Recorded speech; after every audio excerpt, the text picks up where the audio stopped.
Welcome to another edition of SnakChat, the show where we do some taste tests and we chat with some guests. And today, hanging out with us today is Jim Seaver. He is an historian for the state government, but he's here as Civilian Jim. Civilian Jim, yes. That's right. Off the clock Jim. Off the clock Jim. And you might know him as a co-chair of the Frankfort Flag Initiative as well. He's been a guest on Around 10 a couple times, but this is your first time on SnakChat, so welcome, Jim. Yeah, thanks for having me. This is exciting. This is fun. We've got we're doing a big pickle edition today of SnakChat, so we'll get into those snacks and chat about that. But first, we'll just to get to know you a little bit. We had you on the show. I mentioned a couple times on Around 10, and you were wearing your co-chair Frankfort Flag Initiative hats, yes. And we were live on TV, and so we had some fun with some taste tests then.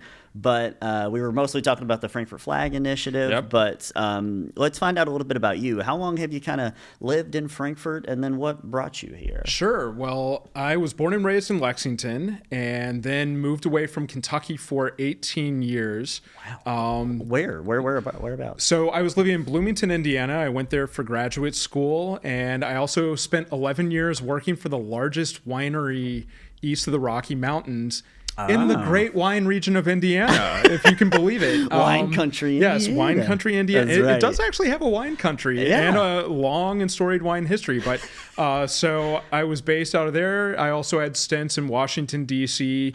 And southwestern Germany. So in southwestern Germany? Yeah, Freiburg and Breisgau. It's wine country right across the border from the French wine region of Alsace. So that's where I fell in love with wine and then ended up in the wine industry. So it was meant to be. But in 2022, I wanted to move back home a little closer to family, but far enough away that I was not right there with my family because I'm the baby of the family. And I always say it's a lot easier, to be a 45-minute drive away, and found this really cool job in Frankfort. And nice.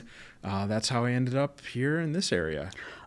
So you mentioned you're the baby of the group. How many brothers or sisters? So I have an older sister, and when I say I'm the baby of the family, it's really by birth order because I have a twin brother as well who lives down in Danville.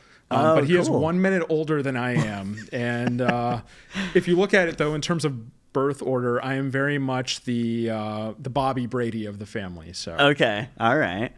Now, are you all identical twins? Like, could he have shown up today? No, absolutely not. Right. We used to joke in school that we should try swapping each other's schedules for the day and see if anybody noticed. We look like cousins, but we don't even have like a brother resemblance. Right. So, yeah. One of my best friends growing up was the same deal. Was a twin, but really up until maybe the last. We're in our 30s now, but maybe up until the last 5-6 years, do you see a very close resemblance? Sure. But yeah, you're right. I think they looked more like cousins. Yeah. And our personalities are very different. In fact, going on television to taste things sounds like, my brother's own idea of a nightmare. Oh, no way. But I'm pretty stoked about it. So, yeah, I will send him the link when this airs, and he will be delighted to see it and then say, yeah, I'm glad I didn't have to do that. Or we may make it so nice and easy that he's like, I could see myself doing something like that himself. He's not an adventurous eater. So if you handed him any of these fine items right here, he would probably shake his head and say, like, why would they have done this? And not happening for him. Yeah, okay. So, that's fine. Well, before we get to the snacks, what is your relationship to snacks? You mentioned you're a bit of an adventurous eater. You like to try some stuff. Do you like to branch out with the snacks? And and I'll also ask, do you prefer sweets or savory? So when I was in the wine industry and people would ask me what kind of wine I drank, they always expected me to give a very straightforward, simplistic answer like, oh, I only drink reds. Like dry reds. Yeah, something like that. And I always said, what I'm drinking, and I'll kick this over into the snack realm, what I'm eating depends on my mood, depends on the weather, what I'm having it with, my budget, and who I'm hanging out with. So there are 5 different factors. Oh, yeah. And I like to have a constellation of options in my kitchen, but that being said, I also have no self-control. So if there are snacks in my home like the bag of chips is going in 48 hours. Yes. So I try not to keep candy or, salty snacks in my home more than I already do, because it's a slippery slope. Yeah, my wife says the same thing when we're at the grocery store. We both are Cheez-It fiends, I think it would be the legal classification. That's fair. I enjoy Cheez-It. And we just can't really buy. However, I did go to the store yesterday and I bought a box of Cheez-Its because I had the craving was too much. But that was probably the first time I bought myself a box of Cheez-Its in like maybe 2 or 3 years. But treat yourself. So yeah, it was a little bit of a treat yourself kind of situation there. But we're the same way. Like you keep snacks like that in the home regularly, and the bag is gone in like 2 sittings.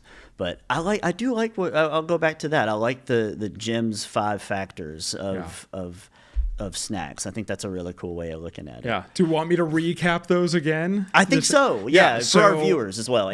So the 5 things that always dictated, what wine I was having, or even non-wine items, and snacks as well. So it is my mood, the weather, my budget, what I'm pairing it with, and who I'm hanging out with. I like that. But even the weather is concerned, even if it's an indoor activity, or is it? Yeah, so I was texting with a friend last night, and he said that he and his wife were doing dry January. Yeah. And I just texted back, but January is the month God invented for scotch. So I tend not to drink scotch whiskey any other time of year except for in the coldest, darkest months of the winter, because I feel like scotch pairs well with that weather.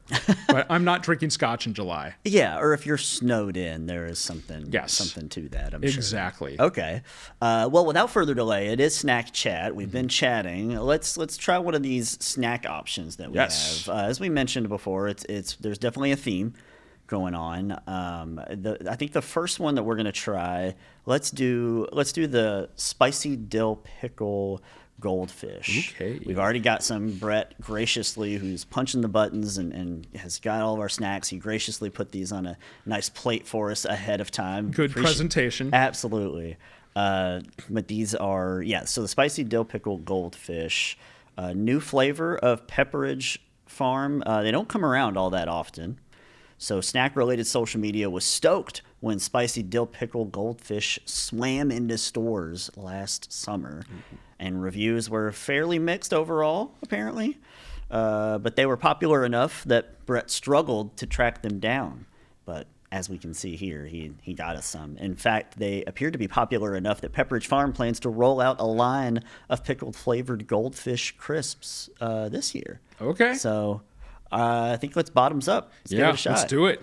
Are we supposed to sniff them like a fine wine first? I think that's a very light dill bouquet. They don't smell bad. They don't smell bad, and it's not overwhelming. Yeah, and you're cool with pickles, right? Yeah, am I cool with pickles? Good. I'm glad to hear it. And you should let your audience know I had no say in what was going down today. I didn't even know till I walked in a little while ago that it was pickle time. So I saw that and I was stoked. That's right. Yeah. We like to keep our guests on their toes. Yes. Well, you succeeded. Okay. All right. Give it a shot. I already got mine. I think for me it was pretty good. I think I was a little surprised at how a little bit spicy. Not terrible, but just a slight kick. In the finish, yes. I feel so pretentious taking wine language and like marrying it to this. Listen, you bring what you know to the environment. Everybody who's watching this is going to be like, he has a very punchable face the longer I talk. No, I don't hate this, but yeah. I would not power through this bag in my home in 48 hours. This is a 1-week project. I agree. I think that's a good way to. That's something that I've asked previous guests as well. While we're trying it, how much do you like it, and would you take home a bag, or would you, have a bag at home, and could you see yourself buying it if you saw it at the grocery store? So. I do like the transition of flavor because it hits you with the dill up front, and then it transitions into the spice. And if you look at the package, it says on the side, "Can you dill with it?" and then has a mild to hot meter, and it's kind of just on the north side of medium. And I think that's fair. I think that is fair. Yeah. Yeah, just So- north of medium is what I would say. And then this is the best part right here. Kind of a big deal. Yep. So, somebody high-fived somebody else in the marketing department when that tagline was picked. Yeah, I think so too. And I think that somebody definitely was inspired as soon as they found out they were doing like anything pickle related. They're like, yes, we got some puns in the holster and we're ready to roll. Can we put this on the bag? Yeah, absolutely. You know what? I applaud them. Props to Goldfish. Thank you. Thank you, Goldfish Pepperidge Farms, for your service. I give them a solid B. I like, that's a good grade. Yeah. I'm an ex-teacher, so letter grades as well. Letter grades and wine vernacular. Yes. Which leads me to my next question. Fun fact about SnakChat, your first Around 10 interview sort of helped inspire this show. So hats off to you. Oh, thank you. That's a little feather in your cap there. When we learned, of course, about your history as a sommelier, while we taste tested Oreo Cokes and Coke Oreos. So tell us about your history as a sommelier and how you got into that work. And then how it might lend itself to eating weird pickle foods. Sure. So I've always been an adventurous eater, and I don't think you can really appreciate wine without appreciating good food. So that kind of led me into that. And I fell into the back door of the wine industry. I literally went in as a customer in 2011. Yeah? Yeah. Do you remember what winery? Yeah, so the winery I used to work for is Oliver Winery, which is based just north of Bloomington, Indiana. Okay. Again, has grown to be one of the largest wineries in the United States. Wow. And they grow some of their own grapes, but they're such a massive company that they also bring in fruit from other regions of the country.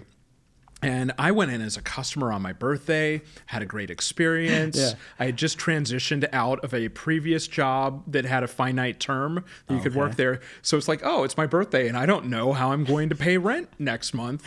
And then like it was meant to be because I see on Facebook the next day that they're hiring. And I thought, let's just chuck an application and see what happens. Right. And as a historian going through grad school for a history PhD, one of the fields that I was interested in was foodways. So food and wine and alcohol in general really went well together. I took some like minor culinary classes, stuff like that. And with the wine industry, I was always working as a wine educator and working special events and, holding down the bar in the tasting room, stuff like that. To be a sommelier, though, is a title that you have to work towards and earn. You can't just show up one day and be like, I'm a somm, and everybody's like, you're a somm. No, it doesn't work that way. And even after I got my history PhD, I would have customers say, oh, are you a sommelier? And I was like, no, but show me a somm with a history PhD. But it always kind of lingered and bugged me. And then I found out in 2023 that Louisville, for the first time in years, was one of the host sites for the level 1 somm exam through the Court of Master Sommeliers. So I started studying in July for an exam in September. And this is just for the bottom tier of the 4 levels that you could potentially go through. I would never want to go higher than level 2. Level 4, there's a documentary called Somm that will show you how bonkers that is. But anyway, so again, I studied for months. I've forgotten more about soil types in the Rhone River Valley of southern France than most people will ever learn in their entire lifetimes. So a lot of it's just weird trivia, but the thing just to wrap this up, the thing I always used to say to customers when I was working with them in the wine industry is, do not be intimidated by this. It is just grape juice. I'm like, you can appreciate it at all sorts of levels. And as my mentor in the wine industry used to say, and he'd been drinking wine for decades, he's like, 3 things matter. Do you like the way it tastes? Do you like the way it tastes? Do you like the way it tastes? If you don't, dump it, move on to the next one. So I always wanted it to be very approachable. And that's why it was always fun to play a game with customers. Name me something weird. I'm going to find a wine that pairs well with it. So, if you were like, spicy dill pickle goldfish, I'd be like, a little bit of an herbal note. I'm thinking a dry to off-dry white wine. Maybe a Sauvignon Blanc would be good. Okay. Maybe the floral notes. You go with a Chenin Blanc. So yeah, that's something that we'll do as we try some more snacks. I think that's great. Yeah. Speaking of which, I think let's go ahead and get another snack here. Sure thing. Let's do. How you feel about sunflower seeds? So I am excited, but I realized when I saw this, I was like, you have triggered my only food phobia. Oh, in what way? So I had to go through 2 rounds of braces as a kid, and the second time was in college. Whoa. And I would go to these events on campus, and they always had little like hors d'oeuvres and things covered in little green flecky things like parsley and stuff like that. Yep. And I felt like a baleen whale where I would stand there and be talking to one of my professors or somebody else I'm trying to impress. And then I get home and realize I have all this green stuff up in my grill and nobody told me for hours. Yeah. So when I saw that, I was like, I have to chew on those. I'm going to have a sunflower seed shell stuck in my teeth on television.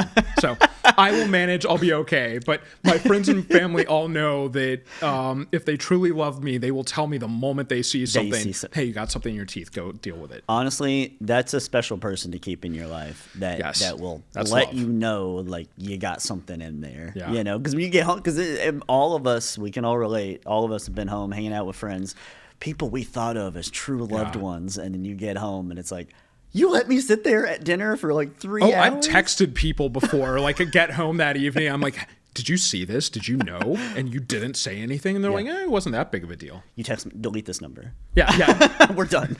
Like, unfriend me. Yeah. Like, okay, I'm your twin brother. Yeah, exactly. So okay. I should ask, because I've never actually chewed sunflower seeds before. What is the proper way to dislodge the kernel in the middle? Here's the problem. I'm in your boat. I was a child of braces as well. Okay. But I never, I wouldn't say I had the phobia. I just never got into sunflower seeds. So it's a lot of work definitely for very a bit little of payoff. Yes. That's another reason why I don't eat a ton of like peanuts with the shells in them. Like I don't really get into that. Also, I don't really get into like crab either for that same reason. Flavor is nice, or lobster is just like way too much. It's also the pistachio problem. Every time you eat pistachios, you end up with a pile of shells that feel weird, and you're like, "What do I do with this?" Yeah, this is just like I'm just tossing this now. I'm just gonna tuck them underneath the chair, like in the cushion down on the side when I leave. That's a good idea. Yeah, leave it for the next. Seems professional. No, we'll just smash them on the ground like they did in some of those other restaurants. Yeah, I think that's great. They're not only apparently the Biggs Vlasic sunflower seeds, though, they're not only pretty ubiquitous, but also have near universally positive reviews online. With 4.6 out of 5 stars on Amazon out of almost 400 customer reviews. Not bad. Vlasic's a good company. I'm not a paid spokesperson, but I will say that Vlasic is the pickle company I tend to go with when I'm buying pickles. It says a lot when you have an actual like pickle company like working with folks who make the sunflower seeds. Yes. So, all right. Okay. Give it a shot. No aroma. Not much, but just a faint kind of... A soupçon.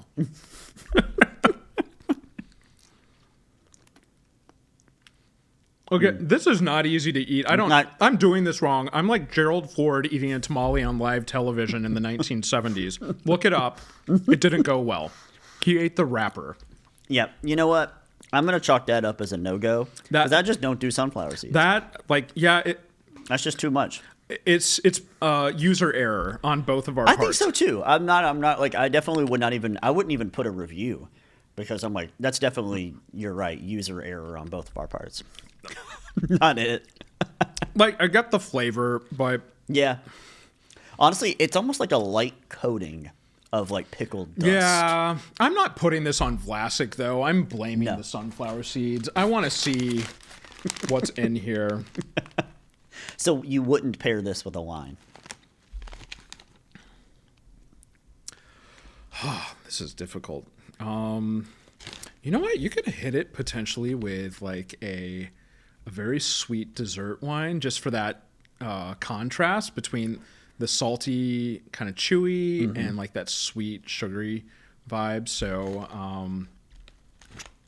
there's a wine from southwestern France that has what's known as noble rot, where they literally let the grapes rot and shrivel on the vine, and I'm totally blanking on the name of it. It comes in a tiny little bottle. Oh, it's a dessert wine, and but they call it noble rot. Noble rot, yes. It is. It is intentional and desired. But I'm gonna be walking out the studio, and that wine name is gonna hit me. I'm gonna be like, no. So maybe if you remember it, you can email it to Brett, and exactly. maybe before just put he it across. He's talking about. I was looking to see if there's anything fun in here. Disodium guanylate. Okay, everybody loves guanylate. I know it's so. Eating instructions: crack open shells, discard shells, enjoy seeds! ! Kid safety. Sunflower seeds are never recommended for infants or toddlers, as the seeds can pose a choking threat to their safety. And clearly you and I... Or 30-year-olds who don't... Yeah, we cannot even handle this, so... Okay, well, swing and a miss, but again, I blame me. I don't blame Vlasic. I was going to say, I think that is a user error for both of us. Brett asks us in the script, we were talking about folks that we would hope that loved ones would tell us if we had something in our teeth. Would we also do the same? Have you done that for a friend? Oh, like if somebody has something in their teeth, a little bat in the belfry right here. Oh. Very discreet. Pull them aside. Hey, just so you know, there's a bathroom right over there. And we never talk about it again. Interesting. I think that's a good rule of thumb. I think that's a good way of broaching the subject. It's a little lighter. Somebody has lint stuck on their back and they're about to walk into something important. I always say, hey, pause for a second. I'm going to be a baboon. And pull the lint. I'm going to be a baboon. I like that. I always aspire to be, but I would say that I've definitely been in a few situations where I've had that thought like I should, and then maybe the time slips away and I don't remember, or the thought comes in and then it just goes right back out and I don't remember to say anything. But I'm gonna use that. It's a good way to show love. If you have a hard time telling people you love them, you can demonstrate it. Yeah, and I think it's almost like if a friendship was, you can almost, it's a good gauge almost of a friendship. This right? is true. Because if you're a new friend or somebody you've just an acquaintance, you might not feel comfortable. Fair. I wouldn't expect them to tell me. Although I have been that acquaintance. And I'm like, this is me showing that I want us to be friends. Yeah, it's a statement. It's a statement of intention. Yes. Right? Okay. Since I definitely butchered the pronunciation earlier of is it sommelier? I was embarrassed by how many years I went without knowing this. Mm-hmm. And here's the deal. Yes. Either way is correct. But listening to the master sommeliers I studied under, they were the ones who were like, it's sommelier. So, but I had to deprogram it because for years I had been saying sommelier. Yeah, which I think is what I said earlier. Which sounds, and that's not an incorrect pronunciation in the United States. Oh. But I think for me, I always equate it to the African country of Somalia, at least in terms of how it's pronounced. Yeah. So when I said it earlier, and then I heard you say it the proper way, sommelier. Yeah. I thought, oh no, did I accidentally call Jim a Somalian? But I don't believe I did. But you did not. No. But again, I had to deprogram myself. So to stop saying sommelier, my mnemonic device was sommel, kind of like the pommel horse that they use in Olympic gymnastics. So sommel, and then you have to act really excited about wine. So you're like sommel, yay! And that's how I'm sure you pronounced it to customers or whatever. Like, I'm the sommel, yay! Usually I didn't get the certification until I had exited the wine industry. Oh. So I did it as kind of you kind of did it like a degree collection type thing as a hobby. Kind of like Jake Gyllenhaal did, like just sort of. Did he? There's whatever famous talk show, or it's like a famous meme gif where he just sort of like and like kisses the sky and like exits. But it's like a classy exit. I did it kind of as the swan song at the end of an illustrious wine career. Yeah. I was about to ask if Jake Gyllenhaal did that before or after he stole Taylor Swift's scarf and she wrote a song about it. Who knows? Yes. We'll have to ask. That's a different show, different We would time. have to ask Brett. Is he a Swiftie? He's a Swiftie. So he might have that answer for us once we go off the air.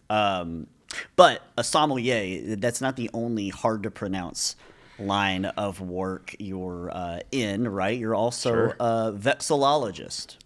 Yes or no?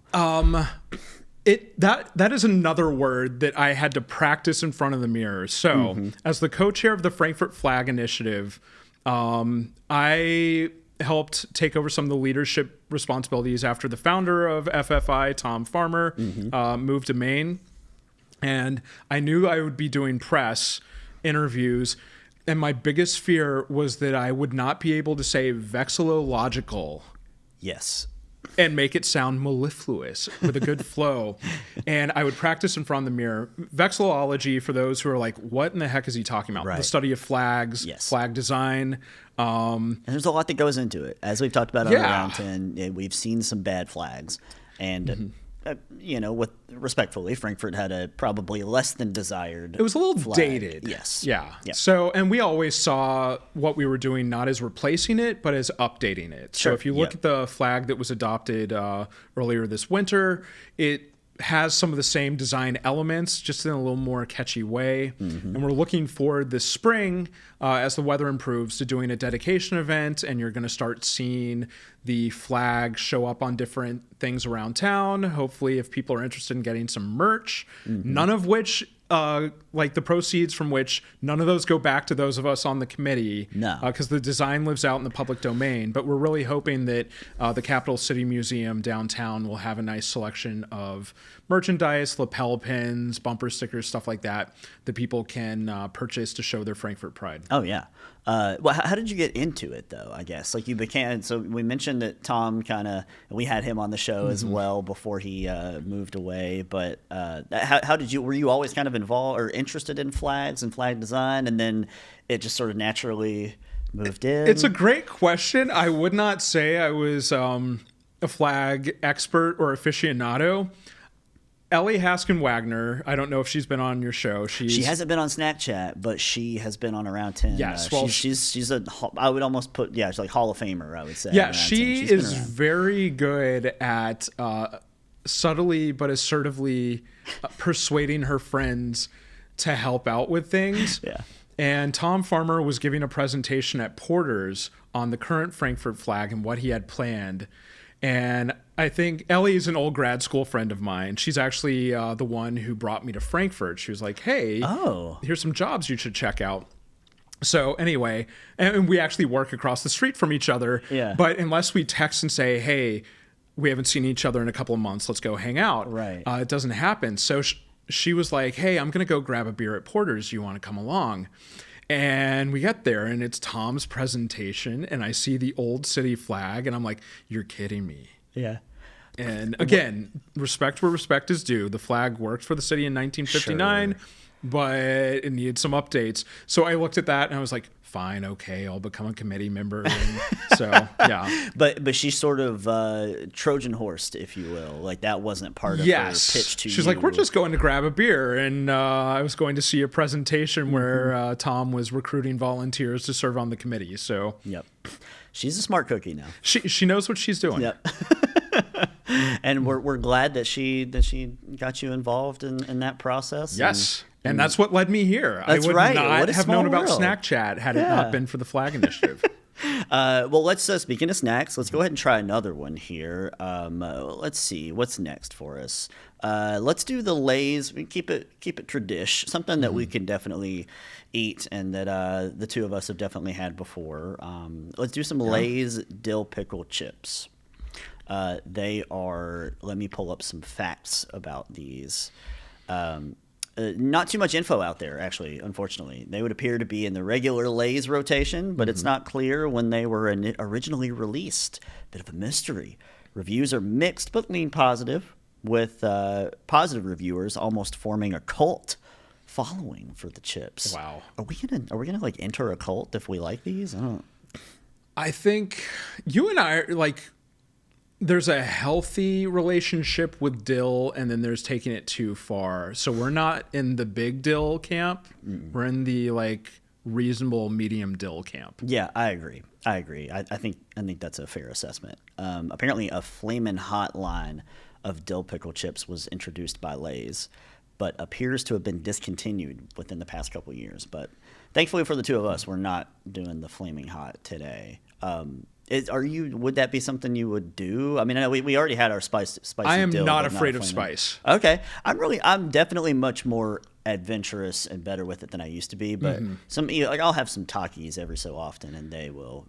I believe though, like spice is all about balance. If it's overwhelming and it's heat for heat's sake, you're doing it for the wrong reasons. Oh, yeah. But if you get a good balance of flavor and the heat, then you're living the sweet life.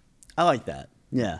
Hey, let's try these Lay's pickle chips, and then we can kind of gauge what we're sensing so far. It's not like brimming with, sometimes some of these other ones, like the goldfish, for instance, they have a bit of you see the spice on there, or the herbs, yeah, and you see the herbs, you see stuff on it, and this one, just if you just look at it, looks like a pretty traditional, normal Lay's. If you were somebody without the ability to smell, you would think it was a regular chip. Yeah, you're right.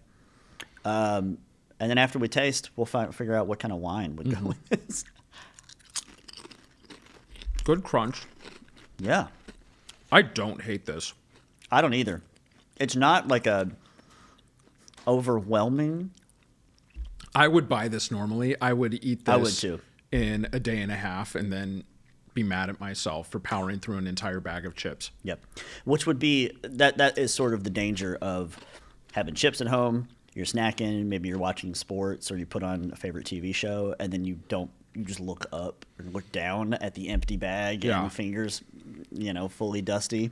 Yeah. There's a very old Onion satirical article called Scientists Discovered Gene Responsible for Eating Entire, and then there's an expletive, bag of chips. And it's one of my favorite articles they've ever done for the headline. What kind of wine would you pair with this? I mean, it's variations on a theme, so I would still go with something that kind of mirrors the herbal notes with it. Mm-hmm. And again, whenever I'm going herbal, I'm going to go with probably a Sauvignon Blanc as my lead wine out the gate. Different Sauvignon Blancs from different regions of the world are going to have different flavor profiles. Oh. So if you get one from the Marlborough region of New Zealand, it's actually going to taste super grassy, like the underside of a lawnmower. Whoa. Yeah. And that's because of the way the grapes were kind of raised and the area as well. All those different factors that kind of affect what's known as terroir. So, and I think because there's a nice subtlety to them. Mm-hmm. I'm trying to decide, I should probably taste it again. and a Sauvignon Blanc is that like a semi-sweet for those who Most of the time it's going to be a fairly brisk dry wine with a nice acidity to it. Gotcha. And in fact, another reason it would pair well with this is the higher the acid, the more it's going to be palate cleansing. It makes your salivary glands kick in. So if you're eating a greasy bag of chips, a fairly acidic white wine is going to do a good job of cleansing the palate. So yeah, I would probably save the New Zealand Sauvignon Blanc for the goldfish because there's more of a flavor kick there, but this would be really good with a Sauvignon Blanc from California or France. So I like that. Folks can look at that. Finding out about you and then getting all kinds of good wine recommendations. The comments underneath this video are going to be like, hated this guy, super pretentious, never have him back on again. I'm going to throw a shoe at him if I see him walking down Broadway. No, they're just going to say, when can he come back, and does he do like wine pairings for people professionally? Absolutely. Yeah, that's what's going to happen. Brett's telling us in the script they'll throw pickles at you. Let's hope not. Don't throw pickles at Jim. No, don't do that. You know what? As long as it's fresh and flavorful, don't threaten me with a good time. If somebody threw a pickle at me and it was sanitary, yes, I will take a pickle. Okay, and maybe if they can give you a heads up, like, "Yo, Jim," and then you're like ready with like a baseball mitt or something. Did you ever see the Little Rascals movie in the 90s? Oh, I'm sure I did, but I don't recall. I swear this is related. There's a scene where one of the kids looks at the other one and goes, "I'll give you a nickel for your pickle." And like, I was that kid. If you were in the cafeteria and for some reason they had like sandwiches and they dropped a dill pickle and somebody's just leaving the pickle on their tray, not touching it, I'd be like, "I'll give you a nickel for your pickle." So, and they wanted you to pay up. No, usually I just take the pickle, but pickle thief. But yeah, I hate to see a pickle go in the garbage. Right. So you definitely take the, when they bring them out with like a sandwich or something, and it's a thing that maybe somebody didn't order. It's just there. You're gonna ask. Some of your more seasoned viewers will remember a deli in Lexington called Stanley J's, and if I'm remembering correctly, it was in the Stonewall Shopping Center off Clays Mill Road. Phenomenal, best potato salad I've ever had in my life. If I'm remembering correctly, when they made you a sandwich, they would roll up a pickle in the wax paper with it, so you get a hint of pickle juice on the sandwich. Oh, that's nice. That's a nice touch. Mwah. Yeah, and you never forgot it. It's a happy childhood memory. So you mentioned Lexington's Stanley J's. Yes. What about, so we're bringing it back to Frankfort. We got the new official flag, and then you mentioned we're hoping to have that flying in lots of locations around town.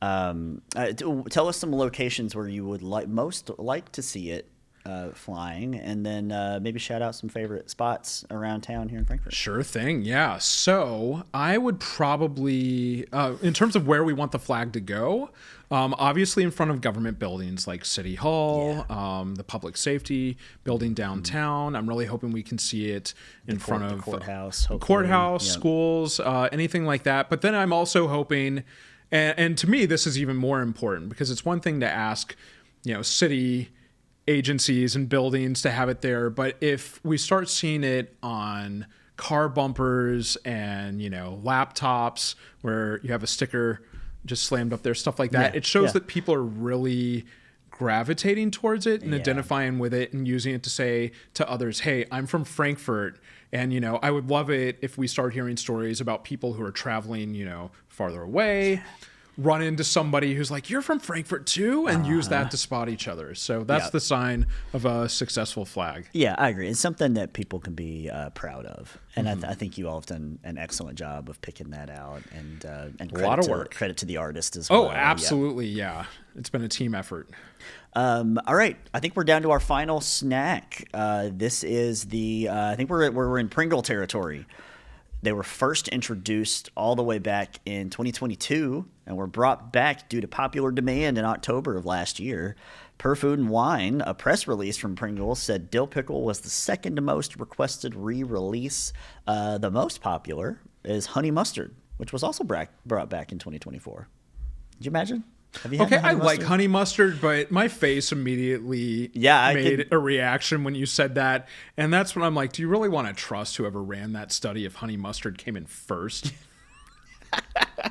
Yeah, I mean, it's also like, they were probably like, here's the two flavors we're bringing back. Yeah. These were our most popular I'm trying to think, like, you have a choice of three flavors. It's honey mustard, dill pickle, and burnt tire. And people are like, I'm pretty sure my second favorite is dill pickle. And they just don't mention the third. And they don't mention the third. Yeah, because the third is just an abomination. Yes, exactly. They're like, we don't talk about it. And it was apparently this flavor was only available in select retailers, making the cult favorite even more sought after. Really giving it its cult status, I would say. All right. We got a few on here. Let's give them a go. Final snack of SnakChat today. Very subtle. Very subtle. A little dustier, I would say, than the other ones. But I'm trying so hard right now not to make the duck lips with the Pringles on television. Listen, you do you. You follow your own arrow. My mom's going to see this, and she would text me and be like, "What were you doing? Why on earth did we do The internet is forever." Well, that's even more reason to do it. What do you think? I think I'm getting more of a pickle flavor from these than I was with the Lay's, but I'm in the like, don't love category. Yeah. Would I still eat an entire tube in one sitting? Probably. For for me too. I wouldn't respect myself at the end of it. And similar kind of wine pairing as well, Sauv Blanc. Yeah, I would go. You could even go a little more floral on this one. So if you take nothing else away regarding wine from this, Chenin Blanc, one of the most underappreciated varieties of wine. Go to your local wine purveyor, perhaps Capitol Cellars on Broadway, and ask, do you have Chenin Blanc? If you like a wine with a little floral quality to it, you're going to get more of that. I usually think of Sauvignon Blanc as being more herbaceous, but Chenin Blanc's great. Okay. It would pair well with this. I think too, for folks who are interested in trying some wines, I think just be adventurous, right? Try some stuff, find out what you like. I think I just got my wife works part-time at a winery, and I think at first I was very much didn't love any kind of dry reds, anything like that, and it was very sweet. But then now I've kind of graduated into other flavors, and I think you just have to keep an adventurous mind when it comes to wine, but also with snacks too.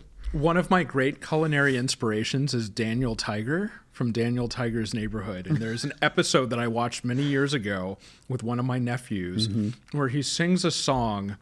And the main takeaway is you got to try new foods because they might taste good. So I feel the same way about wine. You never know. You could surprise yourself.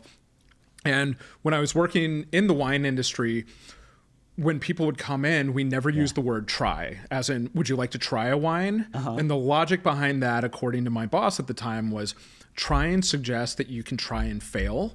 And we don't ever want people to feel like they're failing by being adventurous. So we were always saying, would you like to taste some wines? Tasting implies that you're just you're exploring. You're going to give it a shot. And if it's not for you, it's not for you. Cool. You learned a little bit. Let's move on to the next one. And there is something about like a more positive association, I think, with taste. It's a sense that you can have instead of try. You can try a lot of different things. You can try a lot of different hobbies. But only certain kinds of things can you taste. Absolutely, yes. Well, Jim, it's been a real treat having you on the show today. Thank you. Is there any subjects that you wanted us to get into that we didn't, that maybe we can pencil and pen for the next time we have you on? Sometime when I'm back, two different things we could go with. Yes. One, vintage cuisine of the 1950s. I will make a vintage Jell-O for you to taste live on the air. I would love that. Yeah. The second thing that I'm willing to do is hit you with a lightning round of questions about food and kind of see where it takes you. One question from the list I jotted down in my pocket. Zach, what are your thoughts on cilantro? Love cilantro. Does it taste like soap to you? Nope. Does not. I've heard that though. I've heard for a lot of people that it does, but it doesn't for me. I'm in the process of figuring out if I'm allergic to certain things, and I'm pretty sure cilantro is not one of them. Thankfully. But my cilantro hot take is that it tastes like soap to me, but that's why I like the taste. But you like I don't know why, and people are like, Jim, that's just weird. I think we'll have to unpack that more maybe. That's its own separate episode for the future. Awesome. Well, Jim, is there anywhere where you want folks to check out? Is there any kind of call to action that you want to give to our viewers today? Maybe about the flag or anything else? Yeah, right now we're kind of in a holding pattern and planning our next steps for the Flag Initiative. A lot of that has to do with exploring our merchandising options because, again, we want the public to be able, if they want a bumper sticker or something like that, to be able to find one easily so they can show their Frankfort pride. So keep an eye on our social media. You can go to our website, frankfortflag.org. But yeah, those are the best ways to follow what we're doing in 2025. Nice. And then final verdict before we let you go. What was the top one? Was it the Lay's, or which one were you leaning? Oh goodness. I think for the ambition that it showed, I'm probably going with the spicy dill pickle goldfish. But if I just want to chill in front of the TV, we're going with Lay's every time. Oh, that's an easy no-brainer snack to just open and eat the whole bag. The whole bag, absolutely. All right, Jim Seaver he's a state historian, but also part of the Frankfort Flag Initiative. A vexillologist, a sommelier, former sommelier as well. Man about town. That's right. Bon vivant. But thanks so much for hanging out and joining me here on SnakChat. Yeah, thanks, Zach. This was a blast. I appreciate it. All right. We'll see you guys next time on another edition of SnakChat. Have a good one. Yeah, this was a blast. I had a great time. I'm so glad. How lucky that I scored the pickle round. Very lucky. I'm trying to think, what could I have walked in and seen? If you're like, we have a selection of beet-flavored dishes. Oh. Yep. Not a beet fan. Not a beet guy. I don't remember. I can't even really point out what beets taste like. It tastes like dirt.